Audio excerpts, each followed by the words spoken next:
Okay, now for the mirror reflection of my last video. The last video I did, I addressed the somewhat artificial quality, let's say, behind the controversy that's starting to emerge about Captain Marvel and Disney and Rotten Tomatoes and what I call the fan agitators. Um, in this video, I'm going to look at it from the other side of things and exactly what it is that Hollywood is doing wrong. Because whereas, yes, on the right hand of the spectrum, you do have certain actors that are taking advantage of the situation and manipulating details in just a little bit of a way that it's self-serving so that it can help increase their views and numbers and help make them a little bling. All of this could have been avoided if the company or the actors themselves, at the behest of the company, let's say, would act a little bit more circumspect about their whole approach to diversity in film. I'm actually quite fine with most quote unquote diversity hires in films. Maybe it's because I have some background in theater, but I'm a believer that it's the actor's performance is supposed to transcend the actor themselves. And I'd like to live in a world where you can have Denzel Washington play General George Washington from the Revolutionary War, and people are just zazzed to get a cool, interesting performance of how Denzel Washington's take on playing the founder of the country would be, and not worry about whether or not it's photo accurate.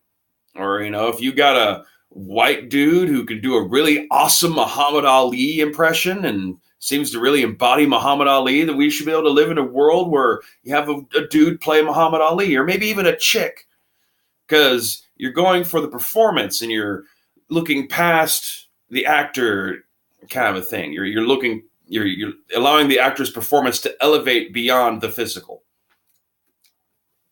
But we don't get to live in that world. We live in a world of hyper literal people who seemingly want to treat fictional movies basically like they have to be like documentaries, and they have to represent what's going on. But both sides of the political spectrum involved here seem to have a little bit of this quirk, so I'm not just laying it to one side or the other. But what the left is doing that's flawed about their approach is that they're making too much noise about it.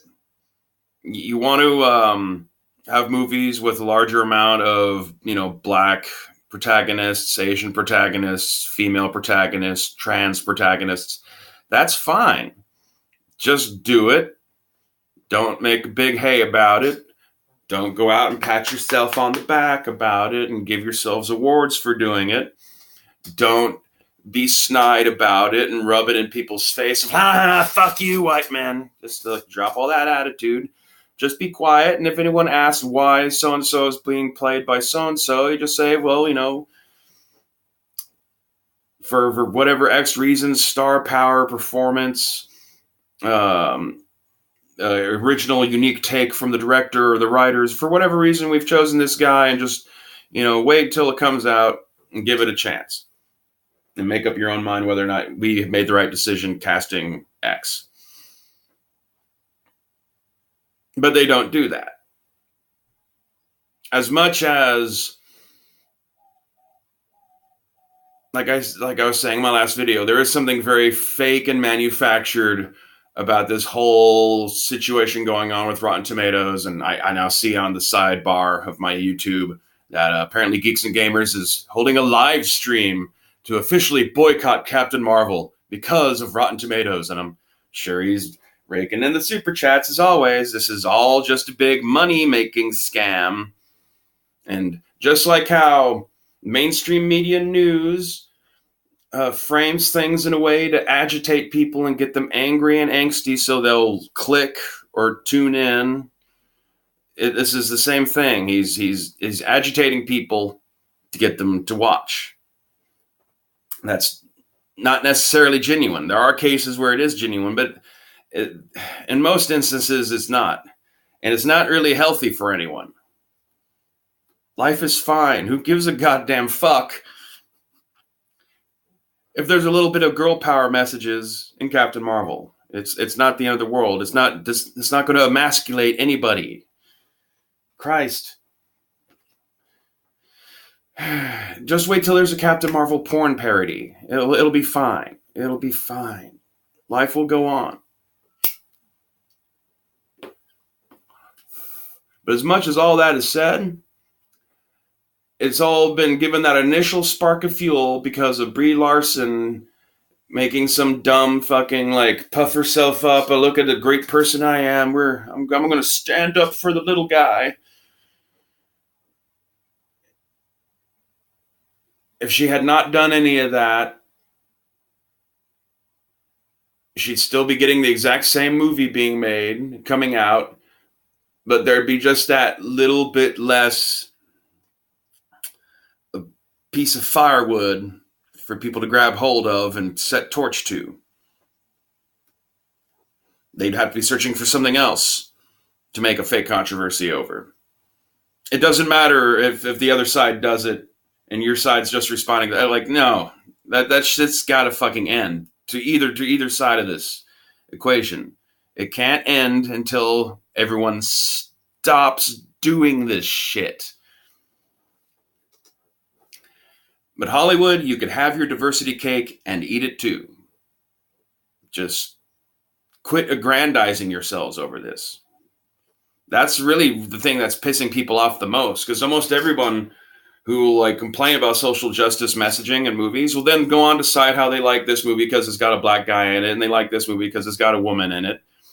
And you could either look at it as like everyone who does that is just using these as shields to try to justify and or prove that the accusations of bigotry are false, or that the accusations of bigotry are false, and they're just really more reacting less to the diversity push and more to the attitude behind the diversity push. We want this guy to be in our movie because he's badass. Not, we want this guy to be in this movie because we've had too many white men, kind of a thing. There's a difference there. And it makes it, like I said, it's more palatable. There's still going to be the hardcore people who are just like, about it. But it's going to be harder for them to get traction if you hadn't thrown gasoline on them by having a shitty attitude about stupid things like who's being cast in fucking movies. So, I don't know, just if you're going to be a hero, you want people to think you're a hero, then save people from a burning building. I think a lot of it is just the basic guilty conscience of Hollywood boiling down to actors and artists of all stripes are generally slightly more empathic overall than non-artists and non-actors. So this makes them very sympathetic. And they also have a lot of money. And in combination, that makes it real easy for them to feel guilty about how they got things well for barely really doing much anything except for playing pretend in front of a camera. And that there's these peoples out there that they feel really strongly for, that they want to be able to do something that they can feel like they're helping, and they don't want to just be feeling like,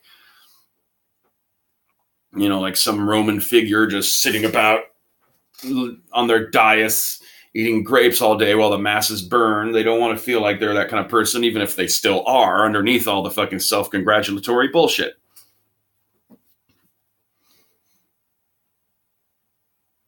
Like, maybe the real solution to the Oscars is just to stop having the fucking Oscars, kind of a thing. I don't know. No one's going to listen to this and do a damn thing to change their ways. I'm just saying my piece.